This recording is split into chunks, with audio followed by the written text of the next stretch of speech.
Hey everybody, this is Stuart with Wine on the Dime, and today I'm reviewing the 2021 Cellars Vintner Reserve Chardonnay. It's from California, it's 13.5% alcohol by volume, and most importantly, has a screw top, +1. That's right, screw tops are awesome. Alright, so from color standpoint, I'm going to give you a pale lemon, no artifacts, no cloudiness. Alright, on the nose, first thing I'm kind of getting out of this is like an apple juice. A little bit of pear, maybe a touch of apricot, like fresh apricot, not dried apricot. Yeah, I mean, it's just a lot of fruit. I'm not really getting any secondary characteristics.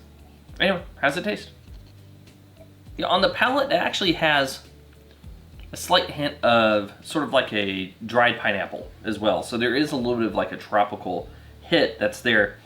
Though on the nose, though, I can't detect it. It really is just a very kind of apple-y, pear, apricot-y type of wine on the nose. Alcohol is medium, acid is medium plus. The finish is short. It's not lasting too long. This is a lot lighter of a wine than I anticipated. I kind of thought that maybe there'd be some sort of like oak treatment to it to give it a little bit more complexity, but this is a pretty simple, straightforward Chardonnay. And this is one of those rare cases where I'm halfway through the tasting and I actually like looked at the bottle, and it says there's with a touch of oak character.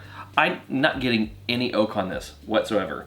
So it must have been touched so lightly with oak, it was like one of those things where you grab a stave and maybe you just kind of like smack the top of the stainless steel tank and you walk away. It's that way you can say it was touched with oak, because this does not have a strong oak representation at all. On that note, if you're someone who doesn't like oak Chardonnay, like my wife, then you might actually enjoy this wine.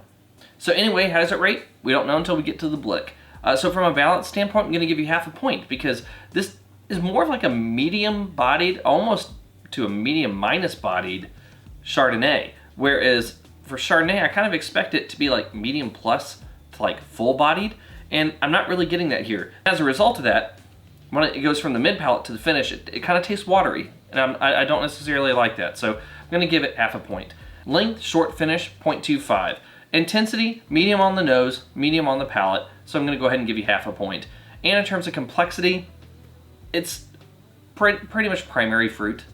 It really is. It's just that. So I'll give you 1 out of 3 here, so 0.33. So in the end, you're like 1.5 something.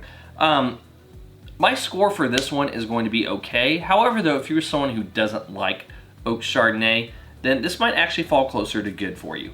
However, though, I feel like there are a few faults with the wine as it's presented, mostly within the body. Like if the body was in balance and everything, then this wine would be like probably leaning towards good, in my opinion.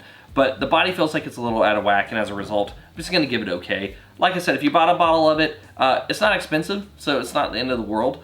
But also, if you're someone who kind of geeks out a little bit on some more of the denser, more complex Chardonnays, this is pretty far from that. Anyway, this has been Stuart with Wine on the Dime. If you liked today's video, please like, subscribe, and comment. Have you had the Cellars Vintner's Edition Chardonnay? I'd be interested if you have. Leave a comment below, and I'll see you all again soon with another review from Wine on the Dime.